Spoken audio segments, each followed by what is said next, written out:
Isang mapagpalang araw po sa ating lahat. Welcome back po sa ating 365 Daily Devotion with Pastor Russell Ocampo. So, ang topic natin for today is, kailangan mo ba ng kagalingan? And meron po tayong concept na healing. Sabi po rito, healing is a gift of the Holy Spirit that brings restoration to health as a first state of the complete freedom from sickness and pain that Jesus secured for us through His death and resurrection. While physical healing is not guaranteed in every situation, it points us to final healing we will receive in glory. It reminds us that God cares for our whole being, body, and spirit. And may kita natin to sa Isaiah chapter 53 verse 5. But he was bruised for our transgression, he was crushed for our iniquities. The punishment that brought us peace was on him, and by his wounds we are healed. Sa Tagalog po, ngunit siya'y nasugatan dahil sa ating mga pagsuway, siya'y binugbog dahil sa ating mga kasamaan, ipinataw sa kanya ang kaparusahan para sa ating kapayapaan, at sa pamamagitan ng kanyang latay ay gumaling tayo. At ngayon naman po, share ko naman po yung mga natutunan ko sa naging topic natin for today. Simulan po natin sa teaching. First teaching, we need emotional, physical healing. So, yung katawan po natin, we have a physical and emotional and spiritual. Ngayon, kung kailangan ng katawan natin ay yung mismong emotional and yung physical natin ay yung kagalingan na hinahanap natin.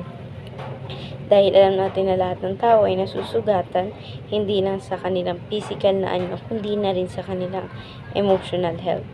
Ngayon naman, sa second teaching na tayo, we need spiritual healing. So, kailangan natin na yung spiritual na mismo siya magpapagaling sa kung anumang karamdaman na mayroon tayo, sa kung anumang emotional na mayroon sa loob natin. And yan naman, sa third teaching niya tayo, we need relational healing. So, kailangan natin ng relational healing. Ano nga ba yung relational healing na tinatawag ngayon? Ito po yung relational healing na kung saan dapat mayroon tayong relasyon sa ating Panginoon upang sa ganun na every time na nanghihingi tayo ng kagalingan sa Kanya, ibibigay niya yun ng walang pakundangan pa.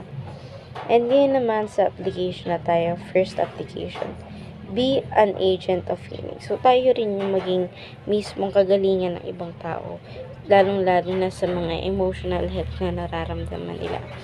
Minsan, gawin natin parang boses yung sarili natin para sa ibang tao. Ngayon naman, sa second application, be a conduit of Christ. So, tayo rin po yung parang gabay ng Panginoon sa Kristo sa mga taong may sakit na sa kanya pa rin nananampalataya. Ngayon naman sa third application, be a peacemaker. So, tayo rin yung mga taong gumagawa ng katahimikan sa paligid ng ibang tao na kahit anumang i-worry nila sa kanilang buhay, gawin natin maging makabuluhan pa rin yung buhay na mayroon sila. And ngayon naman sa discussion na tayo, how does understanding temporal healing as a first state of internal healing encourage us to become Jesus' agent of healing? So for me, naiintindihan ko lahat ng bagay na yun, na kailangan din ng mga tao na mismo yung tao rin yung gagabay sa kanila upang sila gumaling sa karamdaman na mayroon sila, dahil na kailangan din naman nila ng kausap. So, ayan lamang for our today's discussion. Thank you for watching.